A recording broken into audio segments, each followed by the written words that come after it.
Oh, look who it is. Ladies and gentlemen, it's my absolute honor to introduce you to the star of our show. A true rock legend, Matt Sorum is a powerhouse drummer who helped shape the sound of Guns N' Roses, the Call in Velvet Revolver. And today we celebrate 20 years of Velvet Revolver's Grammy-winning debut, Contraband, the album that gave you unforgettable hits like Slither and Fall to Pieces. Please join me in welcoming the one, the only Matt Sorum. Whoa! We need canned clapping. And clapping. Go. How you guys Right. doing out there? I see we have 33 in the audience, huh? Yeah, they're coming on in, Matt, and I think we have a leading question ready for you if you're ready to invite somebody up on stage. Bring them. All right. Thanks for being here, everyone. Appreciate it. Tell you what we're doing here in a second. So this is a thing I've been working on called Gigaverse for about the last 4 years. And you're in a beta test, so we're not launched yet. So this is a special event for the internal team and you special people that bought the Velvet Revolver Contraband record from Experience Vinyl, and I appreciate that. Are you ready? Yeah, I'm ready. We're going to go ahead and try to invite our first person to the stage. Remember, you are going to come on stage with mic and video, so be prepared for that. And if you decline, we're going to move on to somebody else, right? So here we go.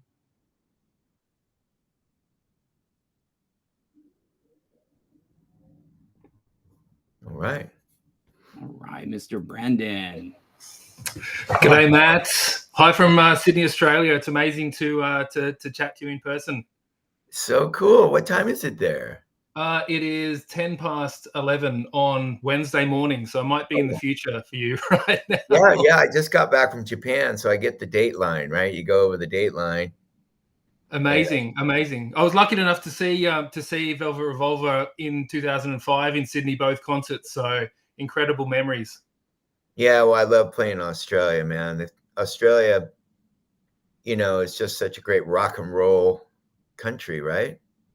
I mean, we all know that AC/DC hails from there, and a band, Rose Tattoo, that was very influential on Guns N' Roses, Australian rock and roll band. They one of the first bands I ever saw that had that many tattoos, right? They supported Slash last year on his tour, so I saw that, which was amazing. So yeah. Angry Anderson, who went on to be a star in Mad Max. That's remember? Right. Yeah, I do remember. Yeah, and great. There's another band that I love from Australia called Angel City. Okay. Yeah, great. Of course, Midnight Oil. But anyway, what's your question? Just well, thank you so much. You've toured with so many amazing artists and bands. Which have been some of the most sort of fun and relaxed touring experiences? And conversely, which ones have been a bit more challenging and why? Well, I just did a tour. I've been touring a little bit here and there with Billy Gibbons. We made a record called Hardware, and we did about a 6-week tour on that record because he's in ZZ Top. So we did a solo album, Billy Gibbons from ZZ Top. And it was probably one of the most fun tours I've ever done in my life because Billy's just the classic rock and roll character. He's just so fun to hang out with, and every day was an adventure. We'd be in like El Paso, and he'd say, "Matt, I know where to get the best jalapeno soup." And we'd go to, so every day was fun with Billy. And then, I've been in so many great bands. One of my highlights was playing a short stint with Motorhead. Another experience that was just bucket list stuff. And the Hollywood Vampires was a gas for a short period. And the Guns N' Roses stuff that we did, that was crazy times, right? We did the big day out down there, the biggest concert in that hemisphere. Yes. 1,000 people outside Sydney, Australia. And those days were that was over the top kind of stuff. Like, whoa, I came through there with Velvet Revolver. I don't think I ever played there with the Cult. But yeah, I mean, for me, I look back at it like I always say, it's like watching somebody else's movie. So it was just I've had an amazing career, and it just continues to blow my mind with new experiences. So thanks for your question. Thanks for coming. I want to try to get a bunch of people in, but great talking to you. Thank you so much. Amazing. Thanks. Take care. See you down under next time. Can't wait. Awesome. Thanks. All right. See you. Bye. Bye. All right. We are inviting our second person up to the stage. Cool.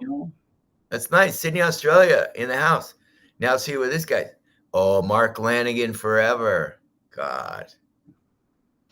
All right. Just got to get the camera going and the microphone, and we're rocking. That's it. Yeah. They're trying to find the buttons, probably. It's a new. There you go. Can you hear me? You're a little low, but we can hear you. Okay. Yeah. Sorry about that. I'm using my work computer because I don't really have anything else. If it wasn't working from home, I just have my phone. So, I work in a tech environment, but I'm not very tech savvy. Figure that out. Anyway, Matt, thanks for doing this. It's great to see you, man. I saw Lanigan forever, and I was a huge fan of Mark Lanigan. So, yeah. But ask you a question, and we can go into that in a second. Yeah, absolutely. Yeah, Contraband is such a complete record, but you've been a part of so much. Where does that rank for you personally in terms of what you've done and what you've been a part of? Contraband was the first band I was ever, or Velvet Revolver was the first band I was ever a founder of. I joined the Cult after they were, much longer after they were formed, and Guns N' Roses, same thing. I came in after Steven Adler, and obviously Slash and Duff and myself formed Velvet Revolver, and then found the singer with Dave Kushner on rhythm guitar. But I was, I had, equal say, and it was an equal band, and we worked that way together very well.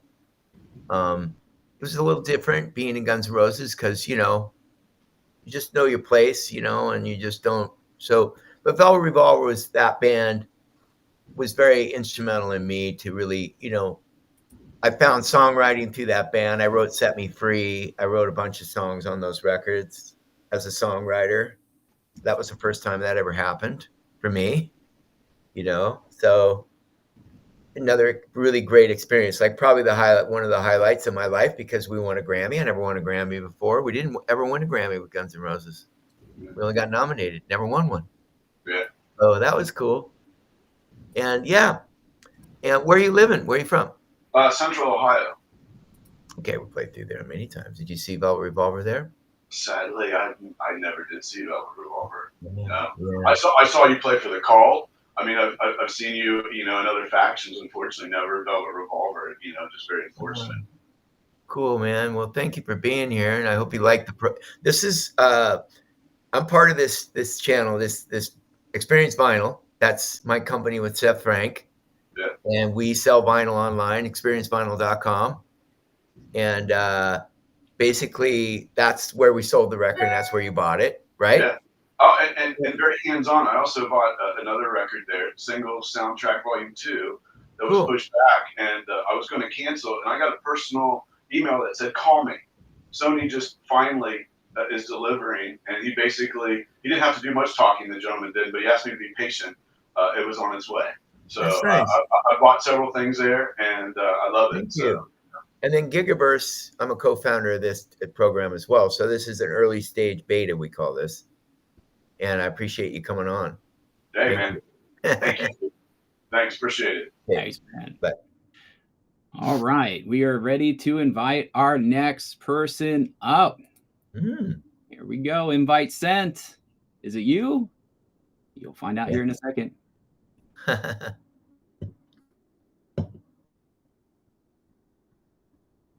Yeah. There we go. Just get your mic, and there he is.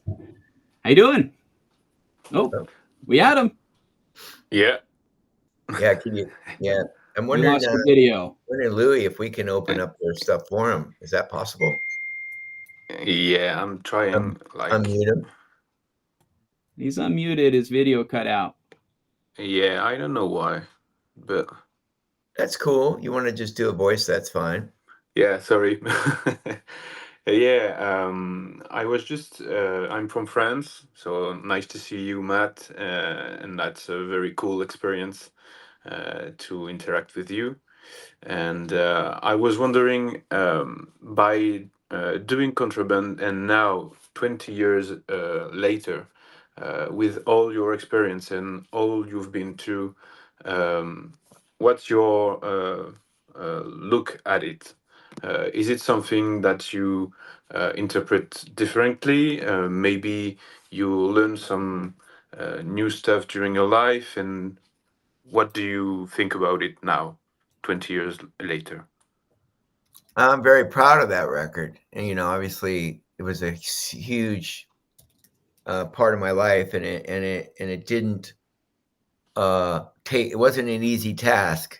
There's a Velvet Revolver documentary called The Rise of Velvet Revolver. And it took us about 2.5 years to get that record out, looking for the singer, figuring out the music. And then when we had the success, it was just like, icing on the cake. But we worked really hard, Slash Duff and myself. And we were very happy when we had a new title. I remember me and Duff one time being in New York City, and we took the subway. I remember we took the subway, and we were coming out of the subway, and this guy, this kind of younger guy, he looks over at me and Duff. He goes, "You're Duff and Matt from Velvet Revolver."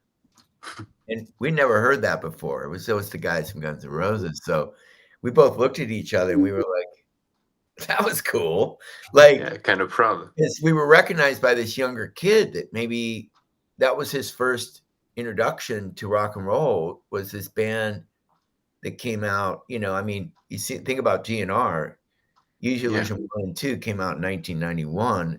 Velvet Revolver came out in 2004. So that's almost 15 years later. So there's a young guy that might have completely missed GNR. Yeah. And of course, he went back and discovered GNR after he met saw Slash. So that was a huge, I remember that moment like it was yesterday. And that's like, yeah, we were like, me and Duff were like so happy about that, because we had forged forward, and Axl was still doing his thing with the Guns N' Roses name, and we were just out on our own. And you were really part of the creation of this band. Yeah, and I felt culturally it was the right time. We were all fit as a fiddle. We'd all gotten clean off drugs and alcohol. It was a different period in our life, where it was a big moment for all of us, especially when we got nominated for 3 Grammys. Yeah. And then we sold 3 million albums and we won 1 Grammy. So that's a huge. And so 20 years ago seems like yesterday. It's crazy how fast time goes by, but yeah, man, I mean, thanks for the question. And I'm going to try to see as many people as I can in the next hour. Yeah, no worries. Thank you very much. I love France. Love it. Come to France. I will be there. My wife goes there all the time. She's in fashion. So okay. Yeah, she goes more than me, but I want to go back with her next. So if you want, you can come to the south of France. No worries, you will be welcome. Bye. Au revoir. All right, folks, make sure you get your questions in the chat for your chance to come on stage and ask them directly to Mr. Matt. Guys, I will invite you on stage. Please don't hit the on stage button. It doesn't increase your chances of getting on stage. All right, here we go. Next one coming out. Be ready. Yeah. There we go. There we go. Hi, Matt. My name's John. I'm from Chicago. Hope you don't mind. I have a little fan here. Oh, I love that. I've introduced at a very young age. Good. That gives me hope. Yeah, both of them. I got the older one here too. But what question, Vinyl Latte? What question was I didn't see what question I should ask here from. I submitted quite a few of them. Whatever you want. Yeah, the one around Lenny Kravitz. How about we go there? Oh yeah. So Matt, I did hear a rumor that you guys had brought in Lenny Kravitz to audition potentially as a new singer for Velvet Revolver. Just want to know, was there any truth to that? And if so, anything you can share about that experience? What songs you guys jammed with? Like, it just sounds unbelievable if it happened. So I'm Well, curious about you know, that. Lenny's got quite a career on his own, but you know, we actually Slash and Lenny went to the same high school together, and I actually just talked to Lenny a couple days ago, and I was congratulating him on his new massive success. I mean, he's like huge again. Yeah. And playing stadiums but yeah, I mean, it was thrown around, it was kicked around. It nothing ever happened. We never got in the room together. We've seen each other on occasion, but we never had the opportunity to try it, except for the song that Slash and Lenny did together, which was Mama Said, you know. Again, I don't know if that's Always on the Run. Always on the Run, yeah. And but yeah, that would have been amazing. I mean, that was the thing. After Scott, it was, how do we replace Scott Weiland? You know, it's like, that was a tough call. And everyone knows that Corey Taylor came in for a little while. We did do some recording with Corey Taylor from Slipknot, but it didn't form into anything that was, you know, Slash went off on his own to do a solo act thing, and the band split. But, you know, who knows? You never know. I never say never. Somebody could get like an inkling and we go do something cool, and I don't know, we'll see what happens. But Slash and Duff are pretty busy with Axl, so we're not getting any younger, but we're not as old as the Rolling Stones, so we got time. They can still do it. Jagger gives me a lot of hope because he's 81 years old and he's still rocking and rolling. I say to people, hey man, they're like, you're getting kind of old. I go, Mick Jagger's 81 and he's running around like a kid. So I'm like, hey, we got time. We got plenty of time. Yeah. No, awesome. Well, there's an appetite for it. So if there's any chance, you got some people in Chicago who'd come and see you. I love Chicago. My friend Billy Gibbons is playing there February 1st. Go see Billy. You know, he's an icon. Look into it for sure. Yeah, he's coming through town. I think he just talked to me. I talked to him yesterday, and he's going to Chicago February 1st. Because I know this because Jane Lynch, the famous actress from Chicago, her brother, she grew up in the, you know, what's the big comedy thing from Chicago? Second City. Second City. Yeah. Jane Lynch came up in Second City and hails from Chicago, and her brother Bob I just got him tickets to Billy Gibbons in Chicago just today. Oh, nice. Yeah. Where's he playing? Do you know where he's playing, Matt? What venue? Hold on a second. Give me 2 seconds. Yeah, I'm sure you could get tickets because it's his solo tour.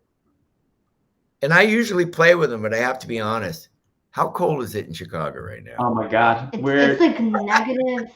Yeah, we're like -6, -10 right now. He's playing at the Park West. Oh, awesome. Yeah, I'll definitely look into that. Yeah. Well, thanks for coming on.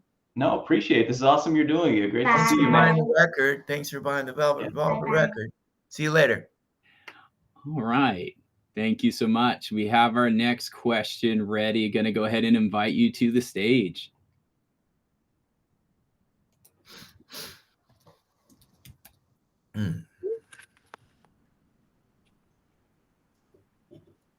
Hi. Hi. Can you guys hear me? Yeah, we lost the video though. You did? Okay, hold on. Yeah. Let's see.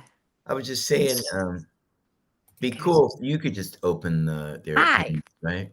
From our side. They won't allow us to do that though. Security. Oh, I see. Yeah. Okay, so it's working. Good. Cool. Yeah. Hi. Hi, how are you? Good. How you doing? I'm good. I have been a huge fan forever of Velvet Revolver. I mean, so 20 years ago, I think my girlfriends and I would go to every show in Los Angeles. For real. Oh, wow. Like Thank we you. were, well, I mean, I think we went to Santa Barbara once. But you guys were amazing, and you're amazing. I mean, with all the bands that you've toured with, it's unbelievable. And that's cool that you wrote Set Me Free. That's very cool. I didn't know that. Oh, yeah. Thanks. I wrote Spectacle too. Did you? Yeah. That's very cool. That's very cool. I miss seeing you guys live. That's for sure. For sure. So Cool. my question is, what is when Velvet Revolver was together, what was your most memorable, wonderful moment, and what was your least favorite moment? Well, I just said that probably the highlight was when we, you know, I remember when Slither broke on the radio, because we'd worked so hard. I mean, even mixing the album, when we mixed the record, we were really careful about who we chose to mix it, because we were in a modern time now. Here we were, guys, we were in our early 40s then. I think Slash was 40. I was like 42 or 43. Duff was like 40. And we're like, okay, we're not young guys. And I remember we went out, we got in really good shape. Everyone was like eating like egg whites and chicken breast. I mean, we were off the alcohol. We all got sober. And we had something to prove. We're on fire again. We were hungry.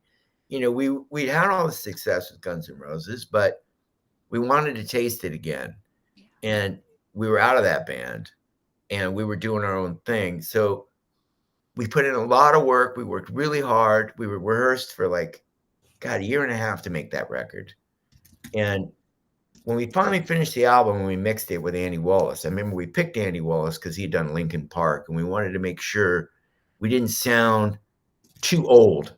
We didn't want to sound like old classic rock, so we wanted to mix it modern. We used Josh Abram to produce it, who had done like bands like Stained and you know, stuff that I wasn't really familiar with, to be honest with you. It wasn't my thing, but I understood the time and the culture of what people were listening to. We were into Queens of the Stone Age when they came out, Songs for the Deaf, and we were listening to that. Like, what's happening musically? We can't just rest on our laurels. So when that album came out, and I remember Slither, we picked the single based on Slash's riff, which was typical Slash awesome riff, and then Weiland's vocal in the verse. And those two combinations of the Stone Temple Pilots vocal perfection of Scott Weiland with Slash's riff and the vibe, and then the video. Yeah. When we made the Slither video, we were like, okay, we gotta make some shit explode. And we labored on that video, and we came up with this. We came up with the concepts ourselves, and we pulled the guy out of retirement. I'm spacing out on his name. I'm going to ask AI, who directed the Slither video for Velvet Revolver? AI. I can't remember. Okay. Let's see if they can find it. Anyway, we pulled them when it gets here. Let's see if AI is searching. Right. We pulled him out of retirement, and he'd done Nirvana. And then Scott came up with this idea to do this video about the catacombs in Prague, and where kids would go underneath the city, the sewers, and party. So if you see those scenes, Scott came up with it. He's like, what are you talking about? And then we recreated all those catacombs in LA with the skulls. So that was, if you go to Paris, France, you can go down in the catacombs where there's millions of bodies buried underneath that city. No way. Yes. That's crazy. And so we recreated that. And that's the scene where Scott's in front, you know, and of course he looked amazing, and he was in, you know, everyone was in great shape, and we shot it. So, and then when Slither broke on the radio, it was like, oh my God, this is going to take off now. And then it just took off like a cannon. You know, it was like in the music business, when you have that instant like hit, you just got to get on the train and ride it, because it's taking off, and you better hold on. It's like, okay, here we go. And that's what happened to the band. And all of a sudden we had worldwide tour offers, and we were out on the road for like almost 2 years straight, and almost killed us all. But yeah. So, yeah. Very cool. I just showed my son, who's 12, that video right now because he always sees all these things that I had from, Yeah. and I just showed him that video literally Yeah. before I came on. That was the highest moment, and the worst moment was when we broke up. So Right. That makes sense. That's pretty simple. Yeah, that makes sense. When we split up, because I think our intention and our goal was we were going to keep this band together. We weren't going to make the same mistakes we made before. And unfortunately, it didn't go down that way. But, I mean, I always say we were lightning in a bottle. We had a good run, and we made a couple killer records, especially the first one.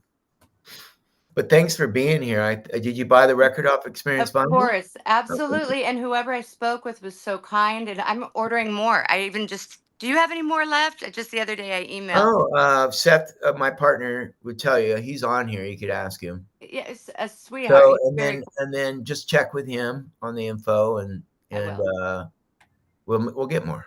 We got more coming. It's a great company. So thank you. I'm a partner.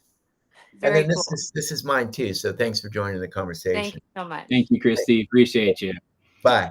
All right, Matt, I just want to let you know AI did work. Kevin Kerslake directed the Slither music video. It put it in the chat as a spot-on rating. So thank you, Kevin Kerslake. And Kevin Kerslake also did. No, that's not him. Look at the picture. That's a different person. That's the actor, the dude from Yellowstone. Isn't that weird? That's all right.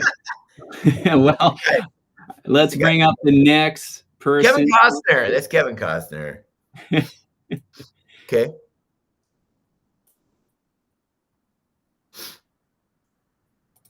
All right.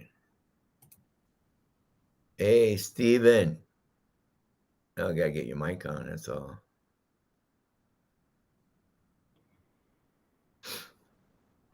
We lost your video and mic, Steven.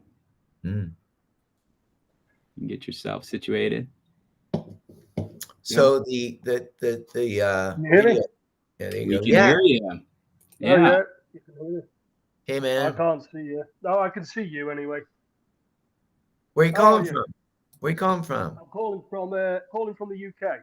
Nice. Yeah, well, from North Wales in the UK. Sweet. That's Let Me Kill Mr. Country. It is indeed. It is indeed. So I've managed to see you 3 times whilst you've been on these shores. I watched you once with Guns N' Roses at Freddie's tribute concert. Wow. I saw you in 2008 when you played the Mountford Hall, March the 15th, a little small gig there with Velvet Revolver, and also at Live 8 when you played with Velvet Revolver. Wow, that was a big gig. Yeah, man. So yeah, huge fan of yours. I'm a drummer myself, and you hugely influenced that. So, thanks so much. Yeah. So again, you pretty much answered my original question, which was going to be, what stamp did you have the most on the album, on Contraband, musically or lyrically? But as you've said, Set Me Free and Spectacle. So you've kind of potentially answered that. So I'll ask you. Well, I can answer a little deeper. So, Slash Duff and myself always work really good together as a unit, So when we wrote the songs on those records, we actually didn't have a singer. And we were used to that because we did that with Guns N' Roses too. So we actually had almost 60 songs written before Scott Weiland. There you are. Before Scott Weiland showed up, we had 60 songs. And they were all songs without a chord, no vocals. And Scott, once we got Scott, which is about a year, we spent a year writing those songs. Just me, Slash Duff, and Dave Kushner. And Izzy was around for the first period, and then he left. And then Dave Kushner came in. And that's when we kind of found the sound of Velvet Revolver. We went more aggressive. We were a little punkier. We were, and when Scott came in, he grabbed like 15 songs that he liked out of that 60 songs. And that's what you hear on Contraband. And when he came back with the demo, so every song we would do in rehearsal, we would put on, in those days, on a DAT tape, and we'd have it on on a demo, you know, like a rough version. And some of them are killer. I actually think we should put them out, but like raw and just like, ah. And Scott took those demos and he sang on them. The first one he did was Set Me Free. And we went, okay, he's in the band, you know? And that went on the movie The Hulk. And then we did the cover of Money for the movie Gone in 60 Seconds. Not Gone in 60 Seconds. Yeah. No, was it Gone in 60 Seconds? I think so. No, I'm spacing out. Okay, I'm going to ask AI. I got to ask AI. What song by Velvet Revolver? No, Money by Velvet Revolver was a sound on what soundtrack? Money by Velvet Revolver was on what soundtrack for what movie? I can't even remember myself. So let's let AI do that. That's when you've done too much. Yeah. No, I got to say, shit. I can't. Oh, The Italian Job. The movie was The Italian Job. And so we cut that, and then we did the Hulk, and then we got the record deal. We didn't have a record deal when we put out Set Me Free. Right. We just put the song on the movie, and then when the song took off on its own, and then we got all these record people trying to get us, and that was cool. That was fun because they all take us out to dinner and try to wine and dine us and stuff. And then Clive Davis is the one that ended up signing us from RCA Records, and Tom Whalley from Warner Brothers Records wanted us, and Sylvia Rohn, the great executive from that label, not Mercury, but Elektra Records. And those were the days. There she is, Sylvia Rohn. Those were the days of, you know, great big record companies and label deals, and those days are kind of over a little bit. But anyway, yeah. And making the record, we were all in it together as a band. We weren't phoning it in. We weren't emailing each other songs. We were in the studio together. So, you know. Proper way. That's how you gel as a band, is for sure. Yeah. Well, I'm great. I love playing England, man. Die-hard rock and roll fans. And some of the best in the world for rock and roll. And I've always loved playing in England. I got to make a trip back soon. Please do. Very quickly, what's your favorite piece of drumming you've ever played, that you've ever wrote from a drummer? I get a lot of drummers think that I did a good job on a record called Burnin' for Buddy, which was a Buddy Rich tribute album, and I played with the Buddy Rich Orchestra on Atlantic Records. And if you haven't seen it, it's on YouTube. I'll definitely look at it because he was the maestro. And it's a live recording, and Neil Peart from Rush produced me, which was scary as hell. I'll check it out for sure. Well, good to see you, man. Thanks for coming on. Thank you very much, Matt. Thanks. Pleasure. Thanks, Stephen. Appreciate you. Okay. We are going to bring on, hopefully, Mr. Dave. Let's invite Dave to the... Here he comes. Hi, Dave. Hey, Dave. How you doing?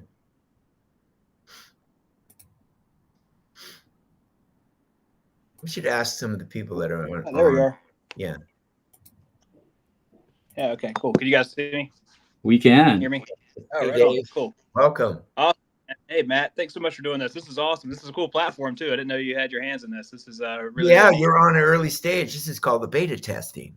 So yeah, right. We're kind of on the inside track here. So thanks for coming on and letting us do this. Cool. Yeah, and to echo, your folks there are so great at Experience Vinyl. It was awesome, and the customer service was top notch. Thank you. My question is, man, what are some of the similarities with working with a couple of enigmas, like great enigmas in the music frontman space of Axl and Scott? Like, what are some of the similarities, especially in relation to the recording process? Well, I mean, great artistry doesn't always come with the perfect scenario, right? It's like, you know, I've worked with some of the greatest singers in the world. I'm getting ready to work with another one, Steven Tyler. I'm doing his event next week. Wow. So I'm on the phone with him like 10 times a day. And it's and he is a guy that just he is passionate, as we say, a personality. Like every detail is going through him, and I'm his wingman. Right. And as a drummer, I've always learned to be a wingman and a foundational character. As a drummer, I'm a supportive guy, a member of the band. I'm there to not only keep the rhythm, but right. The other part of it is to keep the rhythm sort of in the entire atmosphere. I got to keep. So my job as a drummer, and why I've been in so many bands, is because I try to bring that positivity and that foundation to the group. With Steven, I'm setting up the whole band. I'm walking in there. We're going to rehearse. When he walks in the room, we're ready. I always say to musicians, we don't go to rehearsal to rehearse. We go to rehearsal to play the songs. You know them before you walk in the room. And if you don't know Walk This Way, I'm not hiring you anyway. So next, I'm Right. so the similarities between the singers, the great singers that I worked with, and as I was younger, it was a little harder for me to deal with because I'm an A personality and I'm a guy that wants to do things sort of like, let's go on stage on time. Let's do this. And that was hard when I was younger. But now, looking back in retrospect, I understand Axl a lot more than I did then, because his greatness on stage came because of what he had to deal with and what he brought. And that wasn't always a walk in the park. But once we got on stage, it was a rock show. Yeah. Same thing with Scott Weiland. He was a guy that was complicated, but I miss him so much because he was so great. And that greatness came from that complication. Ian Astbury, same thing. He could have a bit of a dark cloud, but I would be like the guy, I'd be like, hey man, how you feeling? And I'd say to him, take it out on stage. And that's what we did. And as musicians, the reason we all get into music, and you know this from listening to music, and I'm not sure if you play music, but I wish. it's just it's the greatest release on planet Earth, isn't it? It's got to be. You go to see a rock show, you listen to your record, whatever. What I get to do it as a living and share it with the audience. The audience shares their energy with me. So that's just such a high. And so I have to say I'm very blessed and grateful to be in the bands that I've been in. I'm not in the same band. I say this to Lars Ulrich or like the guys from Green Day. I'm like, how did you guys stay together? Because, that's the only dilemma. But the thing I've learned is I have other experiences. Like I'm doing Steven's show next week. I play with Billy Gibb. I play with all these people.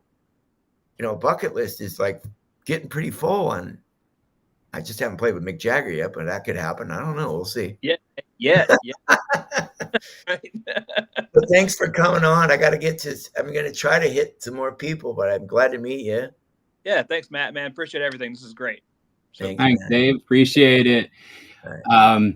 I'm not going to try to get information out of you what you're doing with Steven Tyler, but I do want to take a moment to just let everybody know at the end, we are going to be doing a random giveaway on a 2-for combo of your book, Double Talking Jive, which is signed by you, and the LP. So you can not only read, but you can listen. Matt, I don't know if you have anything you want to say about this while we pull up the next person, but we are going to be giving away a combo pack to somebody lucky in the crowd today.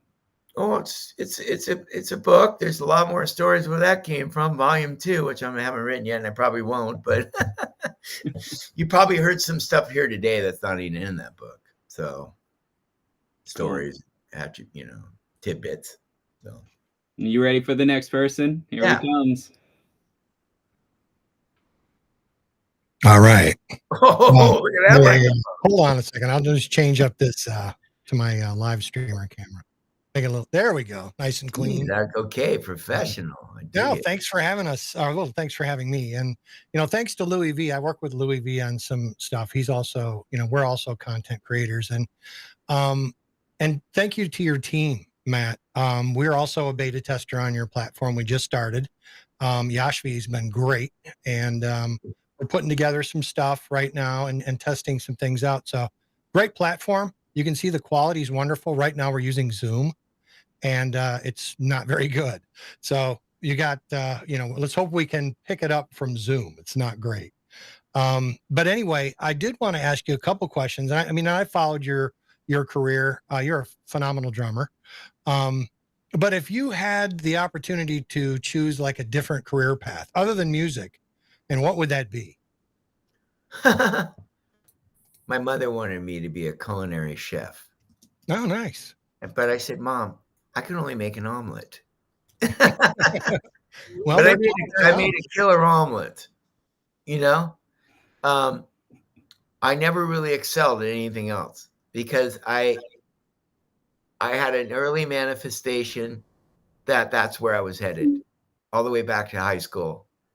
I used to write in my yearbook to like other drummers, a couple of drummers. This friend of mine wrote in his yearbook. I wrote in his yearbook, when I play the Forum, I'll get you 2 tickets and 2 backstage passes. And I was 16 years old when I wrote that. And did he hold you to it? He did. Because the first night I played the Forum was with Guns N' Roses, 4 nights sold out. And he caught a hold of my mom and sent like a picture of what I wrote. And I'm like, shit, I better, But in my mind, that's where I was going. And I always say to people, as I was young, my mom was worried about me. So she'd say, hey, I want to put you through culinary arts school. I'm like, Mom, I'm going to be a rock star. What are you talking about? Like, I want to make sure you had a fallback. But I believe in that. I believe in setting the stage. And I used to draw my, me and the band on my peachy folder and the drum set. And that's universe. That's you talking to the universe, and the universe saying, hey, let's go. If you really believe in yourself and you want to starve for 10 years, let's go.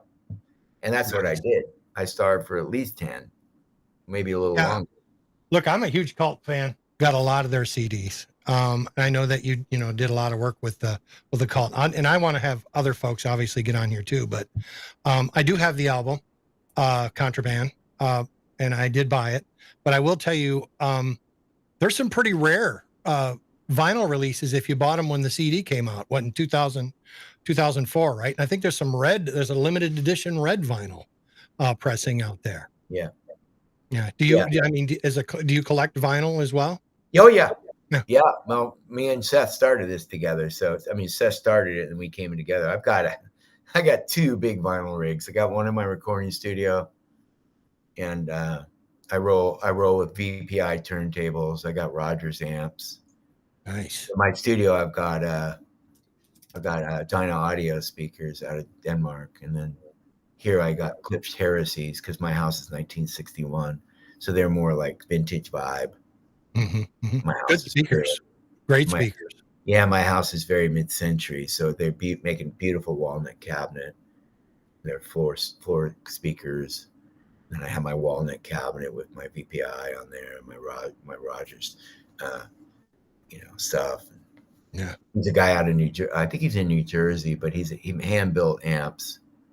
And I just love the fact that vinyl's becoming like a real contender again. Like it's something that's the option for people besides pushing your Spotify. Right. Where it's a thing where you got to get in the mode, really vibe out, take time. You have to set down your phone. You have to put the record on.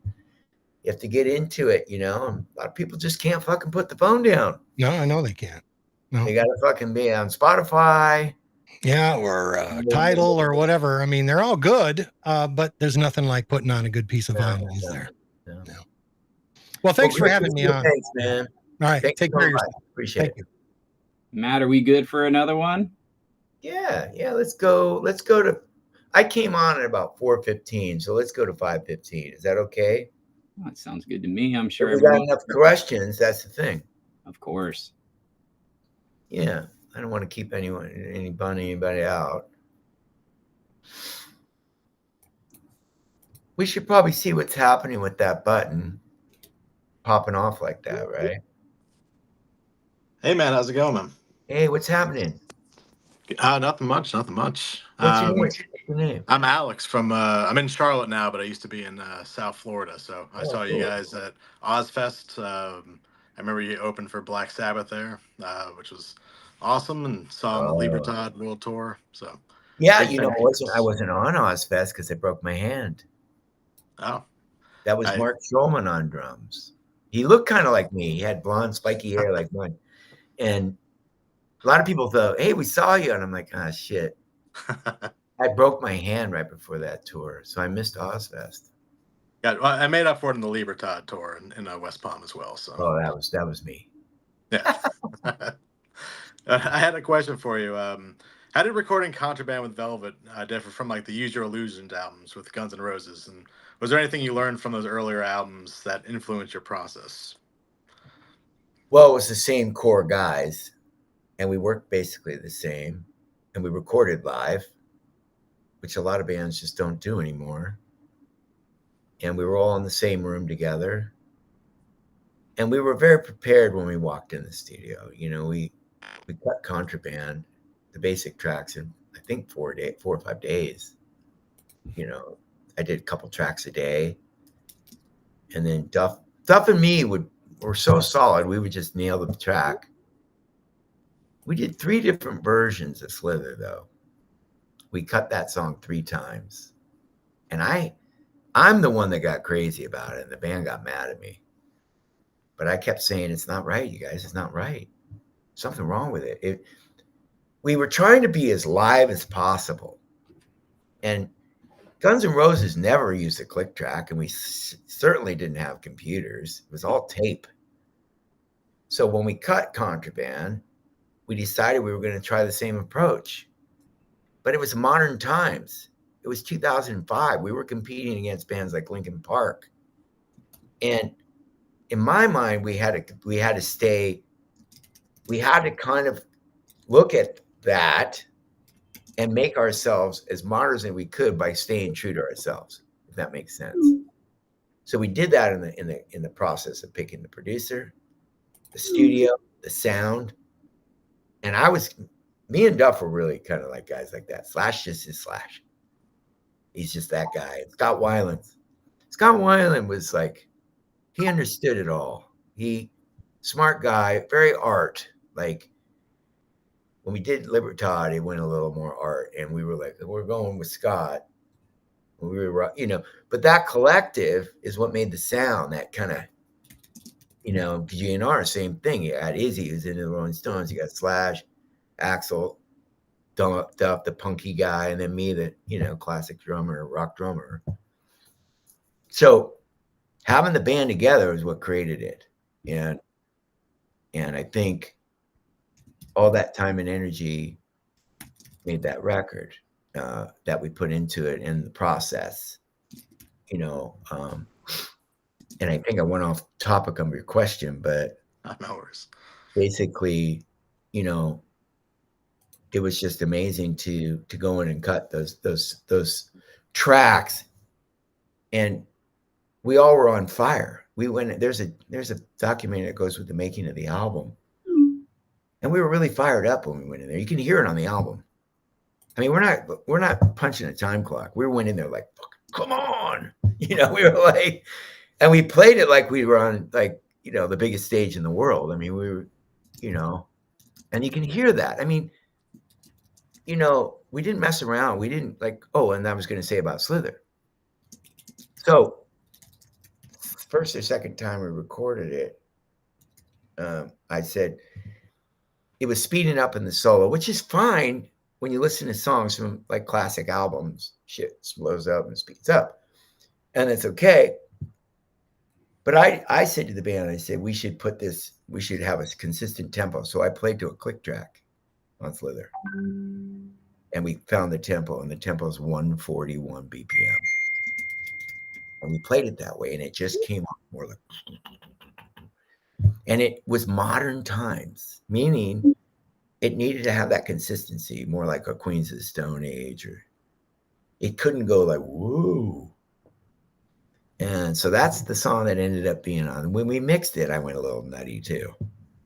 You could ask Slaps, it'd be like, Matt was a nut. I was like, turn up the hi-hat, So when we mix all that music, you have to change all the vocals and the Scott wanted to go And Duff's like, no, hey. I'm like, no, hey. I mean, we labored on that. Hey. It had to be the perfect one, right? I mean, people listen to it and they go, what the hell? But in the background, we're going, hey. No, that's wrong. Go, hey. You know, the intro of the song. Yeah. Was it, hey? Was it, hey? That's kind of lame, right? It's like, no disrespect to Def Leppard, but that's what Def Leppard would do. It'd be like, hey, like, no. And Scott was that guy. Scott had the cool factor. He was like, no, that's not cool. So that's the kind of shit that went into Slither, And so, yeah, but thanks, man. I mean, thanks for coming by and thanks for buying. I appreciate you having us. It's awesome. Yeah, Cool. Thank you, Alex. Thank you so much. Yeah, brother. All right, we have another one on deck for you, Matt. Invite going out.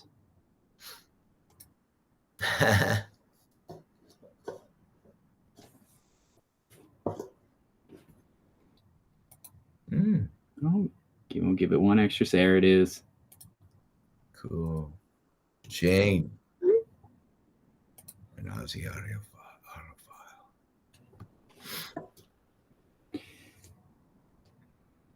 All right, Shane, I think just your camera and mic. It's muted.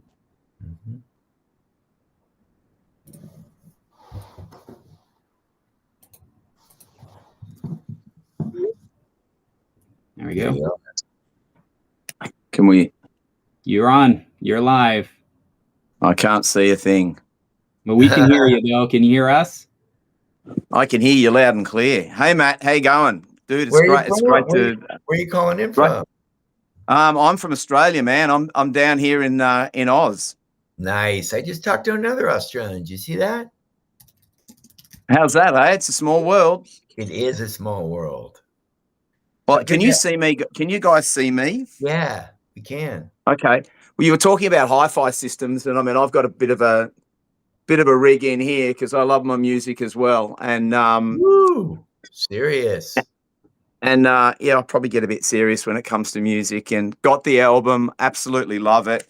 Big fan of Louis V's as well. I got to say, follow him as well. And this platform's amazing, really good. And I'm loving it. I'm absolutely sold on it. So my question for you is, can you talk to us a little bit? Now, this could be a bit, you'll have to be a bit careful how you answer this, I am sure. But can you talk to us a little bit about your experiences on the road in the early years, like some of the crazy things that you can talk about? Because I reckon a lot of us would like to know about that.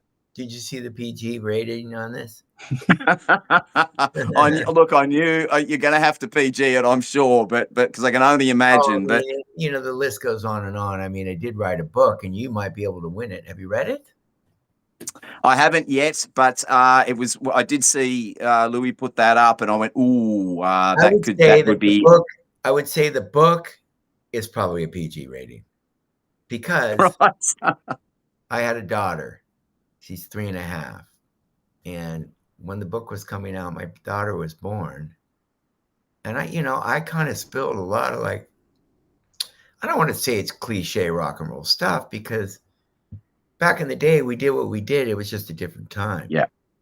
It wasn't like this world we're living in now where nobody got hurt. It was rock and roll. It was entertainment. You're going through a town, there's a bunch of girls and they're backstage and they're not forced to be there. They're there because they love rock, and you're like, okay.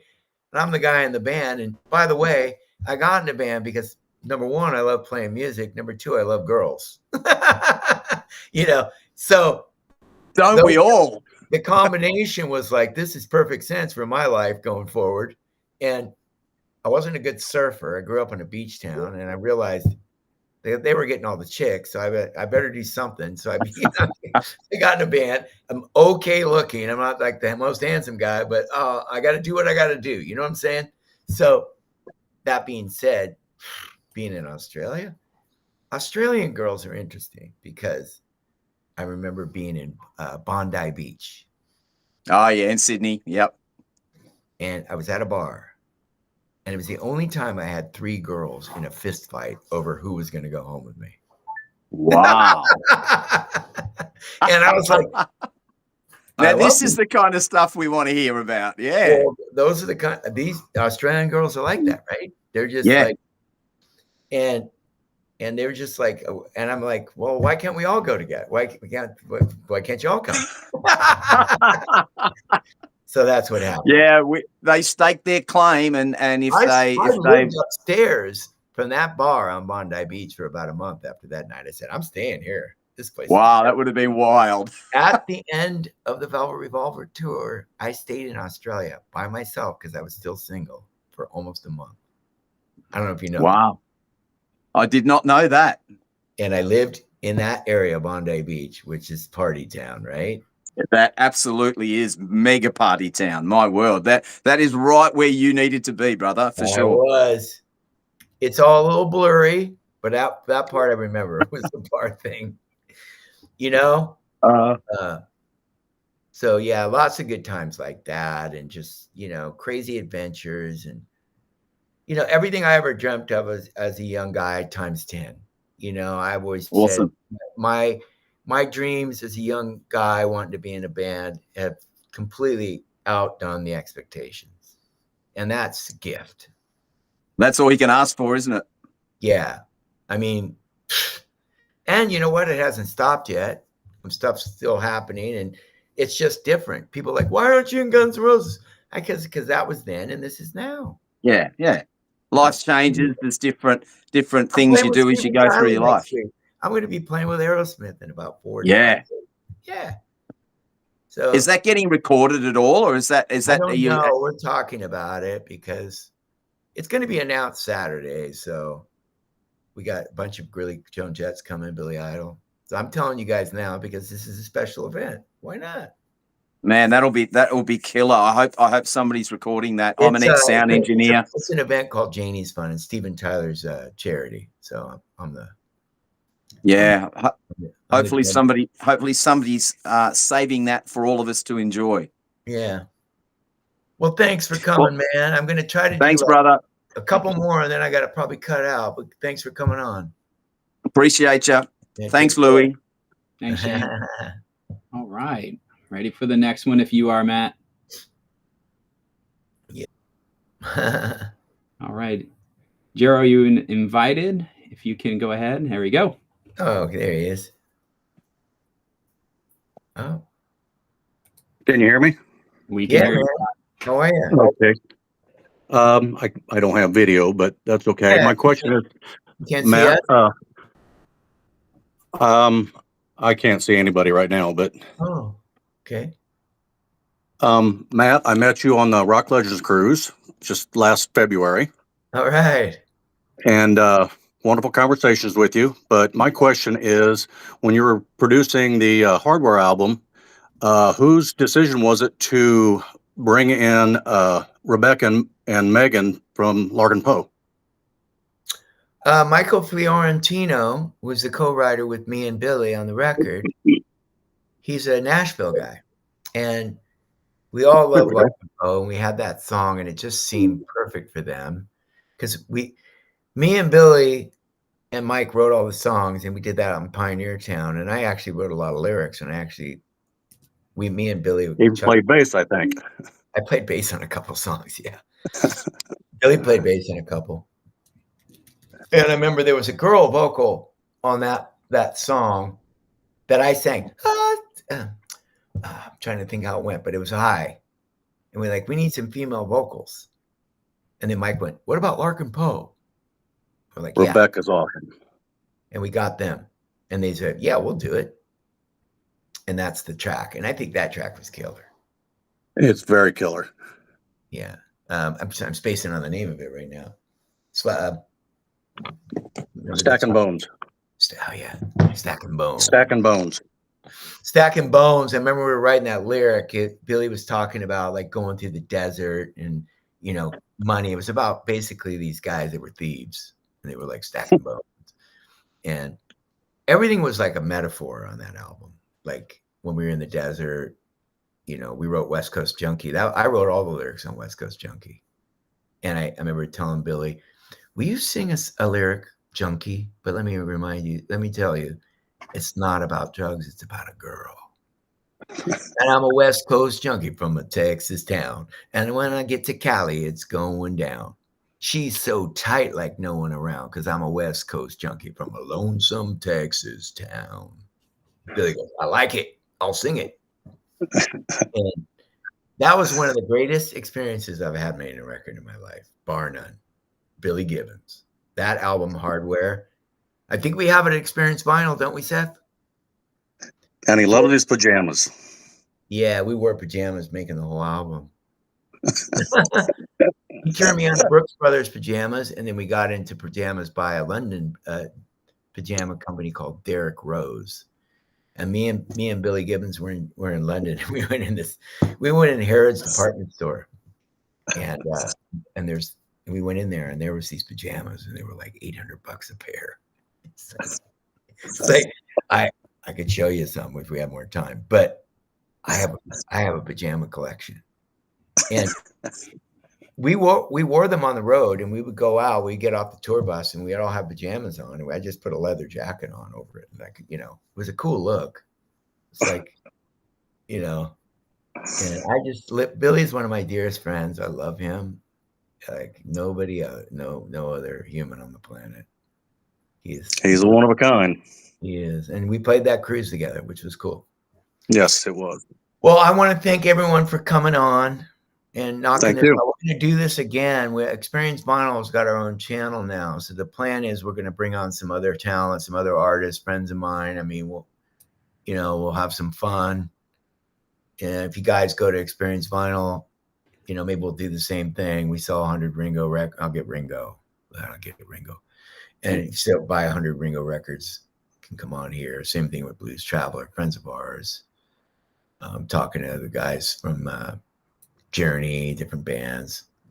So have some fun, get to meet the fans, and shoot the shit, and some info that maybe they've never heard before. You guys have never heard. A little bit of inside tidbits. Well, thank you, Matt. We really appreciate you being on. Should we invite the audience up to rush up on stage, Matt? Let's do it. Let's see what that looks like. This is your screenshot opportunity, folks. We're going to go ahead and invite. And we can go like, yeah. Let's try not to all talk at the same time. Now we just madness. I got 6. Yeah, we're on there. I got 6. That's all I can see. Oh, it's pages in the bottom. You can scroll. Okay, pages. Let me see everybody. There it is. I got 3 pages. Woo! Hello. Oh, awesome. Yeah, there you Everyone, we really thank you for coming out here tonight and supporting this live Q&A. I am going to go ahead and do the random drawing by just quickly selecting somebody. Oh, hold on. We got to add one more and make sure they get wherever my mouse stops. I'm moving. I'm not looking at the. Here we go. All right. It stopped at Lanigan. Sorry, Lanigan Forever. You win the combo, the book and the record. So we'll reach out to you. Let me tell them what the record is. Yeah. The record is tidbits of the book, and I speak sort of like a spoken word vibe. That's my 62 Galaxy.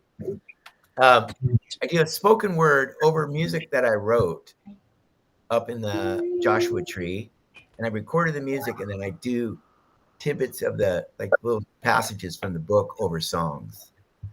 That's awesome. I can't wait. It's really cool. Really cool. Yeah. Folks, we really thank you for Thanks, joining Matt. This event and being part of this experience. We really appreciate you. Any closing words, Matt? No, I'm really grateful you guys all showed up, and thanks for buying the record, and thanks for being rock and roll, supporters and keeping it alive. Rock is not dead, Gene Simmons. I'm sorry. He says that all the time. I'm like, come on, Gene. Rock and roll is alive and well. So yeah, I just appreciate Gigaverse is something that we're going to be launching very soon. We appreciate you guys coming on and beta testing this one because we're working on getting it perfect for these kind of experiences. So thanks so much. Have a great. I'm in LA, Palm Springs. So have a great night wherever you are. Great day. We got Australia here. See y'all later. Thank you. See y'all later. Thank you. Thank you guys. Appreciate it.